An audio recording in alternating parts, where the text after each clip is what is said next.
Nú ætla ég að fara í heilbylgjuafriðil. Byrjum á því að teikna riðspennugjafa og svo ætla ég að teikna díóðubrú. Það eru 4 díóður í henni.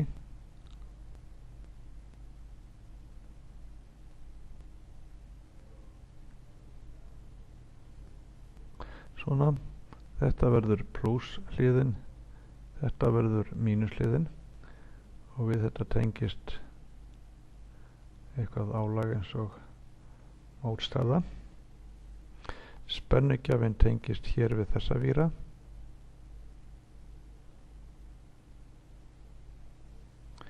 Takið eftir í bókinni þá þverast víranir en þið passa ykkur á því að þetta er sem sé ekki tengingavírum heldur þverunavírum. Þið sjáu þetta á mynd á blaðsíðu 61 í bókinni. Þannig að þið passaðu ykkur á þessu í framtíðinni.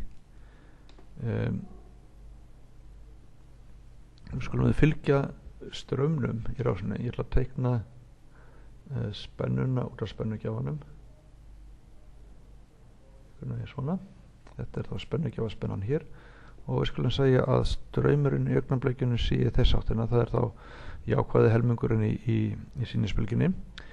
Fylgjum straumstefnunni, fer þá í gegnum þessa díóðu, hér í gegnum álagið, tilbaka og í gegnum þessa díóðu inn í spennugjafann.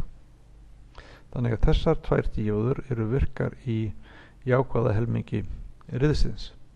Ef við tökum nú hina stefnuna, þessa hér, þá sjáum við að straumurinn fer hér út, hér uppi gegnum þessa díóðu, sömu leiði gegnum álagið, tilbaka og hér í gegnum þessa díóðu og inn í spennugjafann. Þannig að þessi díóða og þessi díóða eru virkara á neikvæða helmingnum. Og við skulum hafa spennuna út af spennugjafanum áfram 10 volt RMS, þannig að UH-mark út af honum verður 14,1 volt eða 10 sinnum rótin af 2.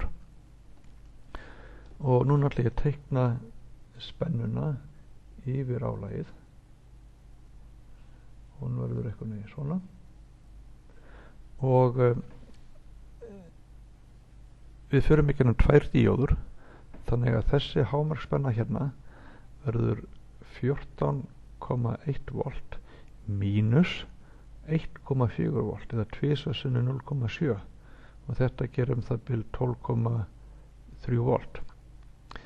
Tökum síðan hinn helminginn á riðinu, þá sjáum við að straumurinn fer áfram sem sé sömu leið í gegnum viðnámið, þannig að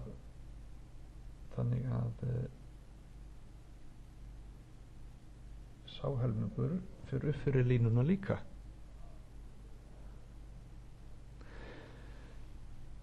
Kíkjum nú aðeins á meðalspennuna í þessu.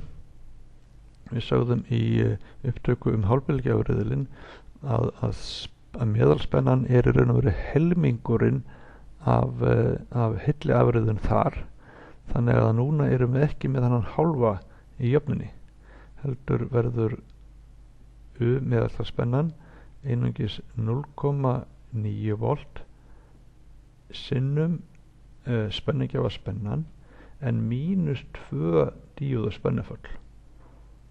Í þessu tilfelli verður hún sama sem 0,9 sinnum 10 mínus 1,4 volt